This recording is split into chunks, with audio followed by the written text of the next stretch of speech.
vlournal entry, and this is called New Year's Resolution.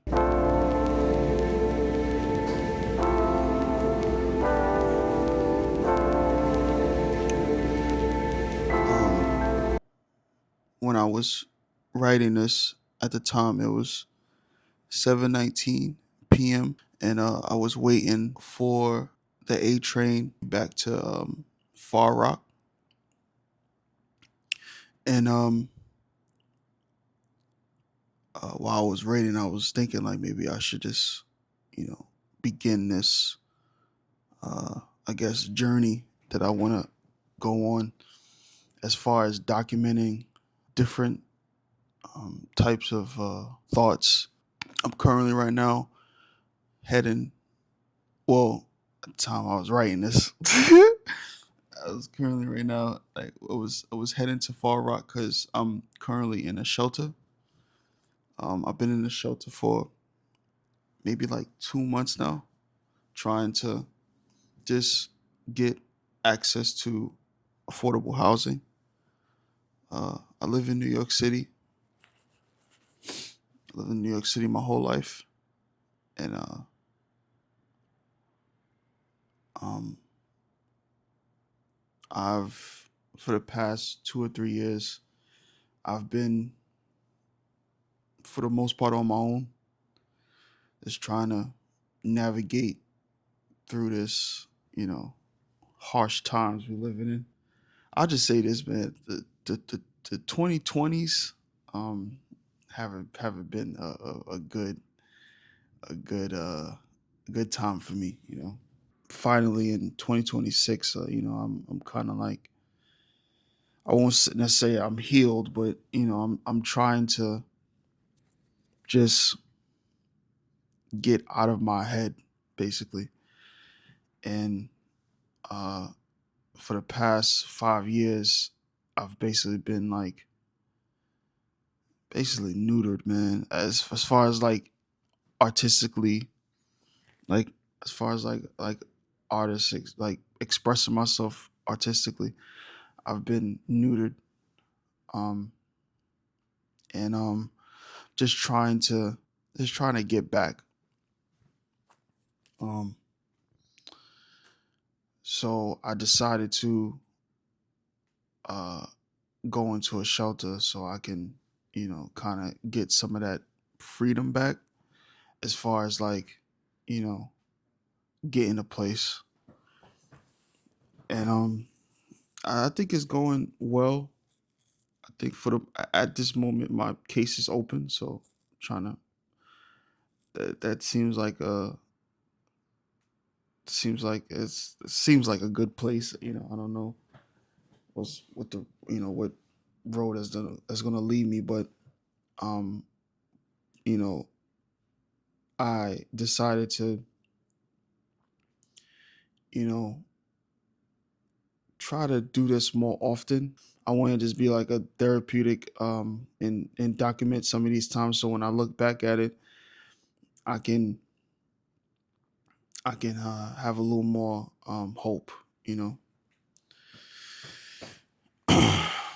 But I think at this point I should be on the train heading back to the shelter, and hard for me to work hard for me to work in the shelter because I have a roommate, which I like.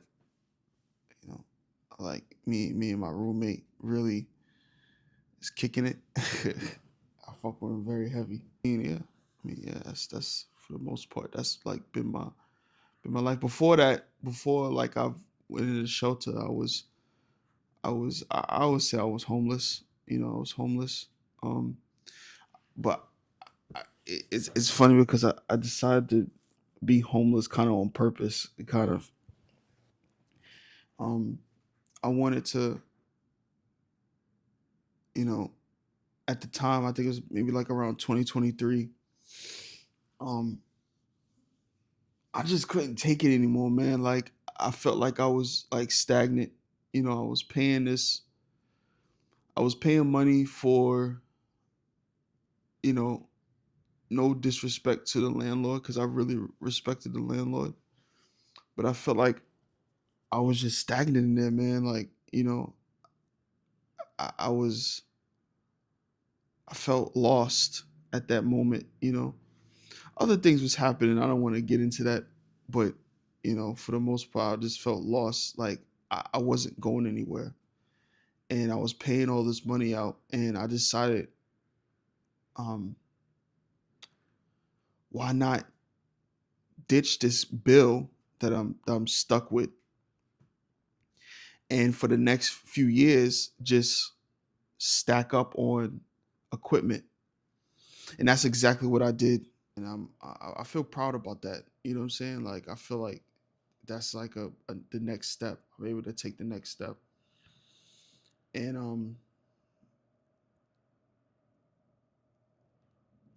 while I was doing that, you know, I bought me like a little like a Regal subscription pass where for the past 2 years I've basically watched every film that was coming out.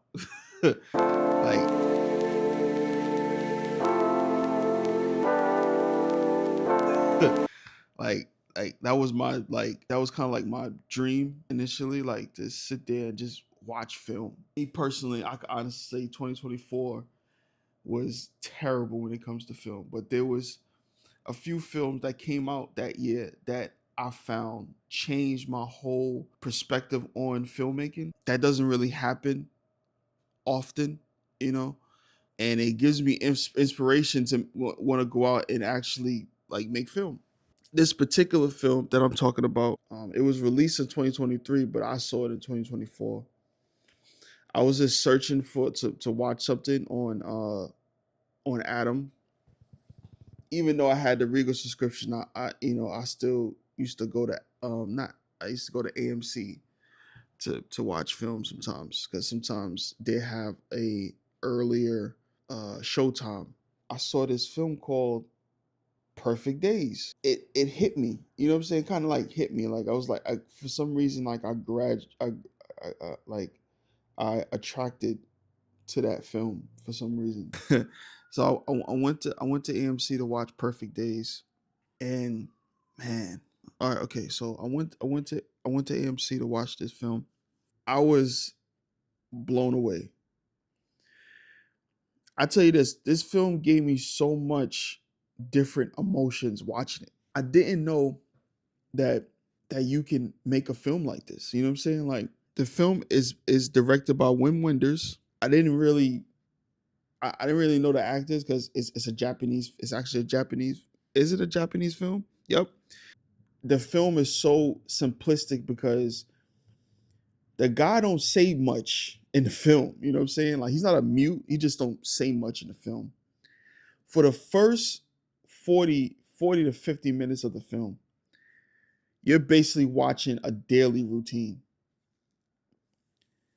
You're watching him go to work.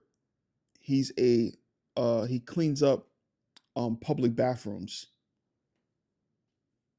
Um the cinematography is gorgeous, by the way. You know what I'm saying? Like that's the first thing that you get I think it's take place in Tokyo, Japan, but don't quote me on that. It's gorgeous. You know what I'm saying? Like you see the outskirts of Tokyo. You see where he resides at. He resides like a little they don't call it a flat. I don't necessarily call it a flat either, but that's what it remind me of, like a small little like flat where it is like multiple, like a motel. Um he has plants. He takes care of his plants. He I forgot other things we do. I don't know what type of food he eats. He goes to this. I know he goes to like this one shop that serves like different Japanese dishes and stuff like that. Um, Cleans the bathrooms. He takes pictures. He goes to this. I think it's like this one tree. He goes to a certain tree in Japan, in Tokyo. He takes pictures and stuff like that. He just does like this regular things, and um for some reason it's so satisfying to watch because it feels like you're watching um a person, like a normal person. This is not this is not an action star. You're not watching anyone's tragedy. Like, you're watching someone who you it seems like a very innocent guy. As the film progresses, you kind of understand some of the, like, there's no like in your face conflict. You're watching him um trying to heal himself. Like, that's as simply as I can put it. You know what I'm saying? Because I feel like there's so many layers that they don't peel. You know what I'm saying? You see there's something wrong. He doesn't want to tell you, and he doesn't tell you, but you know it's something wrong. You know he has a past where something has happened, and for some reason he chose to forget his past and create a new life for himself. One thing that I was very curious about is when you meet his niece. His niece runs away and basically goes to his her uncle, and for a brief moment they're having a good time. Like, she doesn't want to leave, and you see his sister pulls up in this beautiful car. I think the guy even got a chauffeur, so you know in his past he's wealthy. You know what I'm saying? Like, his family is wealthy. And they actually, him and his sister actually have a conversation of him wanting to come, not him wanting to come back, her wanting him to come back. Like, look where you're living at. Look where, you know what I'm saying? And he's like, he's at peace. And it's like, again, man, like, I'm not even like, I feel like I'm doing my best to describe it, but it's such a, it's such a, uh, for me, I, it made me kind of, I understand it so much because I kind of relate to it in a sense. You know what I'm saying? Not in a sense of him being wealthy or whatever, but just like, I really felt his pain, and um I really felt throughout the movie. You know, here is a guy just trying to make a path for himself and overcome some of his past trauma that he has, and it gave me a sense of um like, sense like a cure for hopelessness. You know what I'm saying?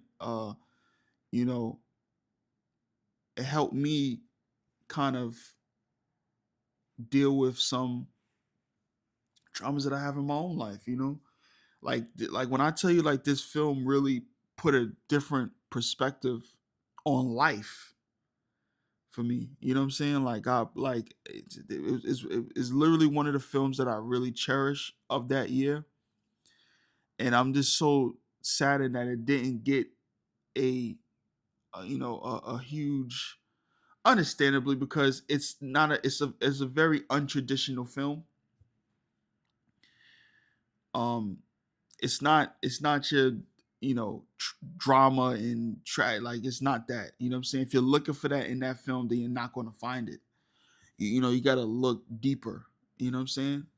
And I think it's a very deep film, and I appreciate films like that comes out, you know what I'm saying, to change people's perspective on what a film is.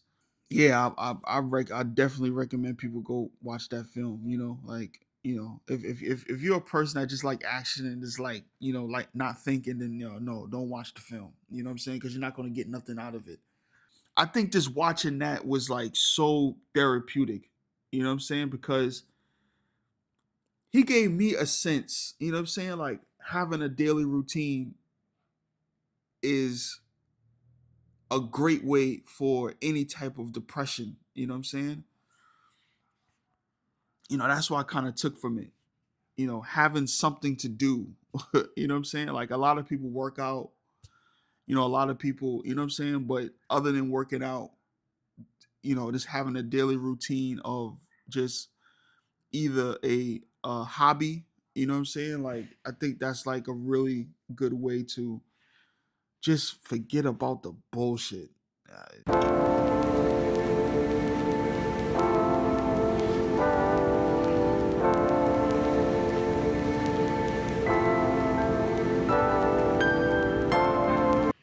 I'm a security guard. I work in a commercial slash residential building.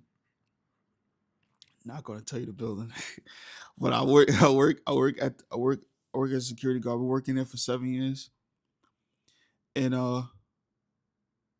for the most part, it's been fun. Been fun. I really like that job. Like the people in it, the people that came and went. You know what I'm saying? Like everybody. I really like that job. Um, and uh, you know, there came a time where I was just a security guard, but now I do other things now, like take out the trash.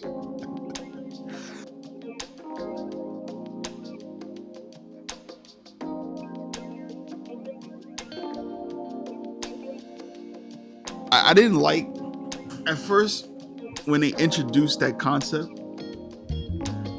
They introduced the concept because I guess New York had like this regulation where now the garbage need to be taken out after 8 o'clock, put out after 8 o'clock. Probably was some rich snob that didn't like the smell of garbage at the time and just wanted to change the rules or whatever. But anyway, um, um, the guy we as the perimeter dudes now had to take out the garbage. That was like our duties after 8. So after 8 o'clock, we take the garbage out whenever time. I usually take the garbage out like around 9:30, whatever. Um, at first I didn't like it, obviously, but that kind of became like a daily routine. Like it became like, well, I have to do it. I'm fired, but I mean, for the most part, like it became like a bit therapeutic. It was like a different world. You know what I'm saying? Like I'm a security, and then at around 8, 9:30, I'm basically in the back, just taking out garbage. And New York City is such like a it's such a interesting place because those little streets that you frequent, like those are the streets that you'll find interesting things that happen. People walking by, different type of weed work. I remember doing the trash and I see fucking Fat Joe because there's like a famous restaurant, like a very popular restaurant. Well, it's popular now, but um, it's popular now in New York City, and I see all types of people there. You know what I'm saying? I see women, groups of women walking by, maybe going to different clubs. There's a club down the street for where I work. I work at restaurant right on the corner, famous restaurant. I think Drake came by a few years ago, maybe like 2024, before the beef actually, like way before, yeah, before the beef. Like it was like 2023. I do sometimes feel embarrassed. Sometimes taking out the fucking trash. You know what I'm saying? Like sometimes I forget to take off my suit and take out the trash in my suit. Like it's just embarrassing. You know what I'm saying? Like I'm taking out the fucking trash. But I kind of like, okay, this is this helps me. I remember I was mad one time, and to relieve some stress, I take out the trash. You know what I'm saying? Like I was so stressed out. I was like, let me go do this right now. And after that, the job is pretty much smooth sailing after that. I get to take my break, wait for maybe Eric to come, have a chat with him before I leave, and then I'm basically doing the Same, it was the same old motion for the last 3 years, same old thing. Um, and I really, I don't necessarily, and you know, the only thing that's for me and those times was missing was making films and making art and making videos.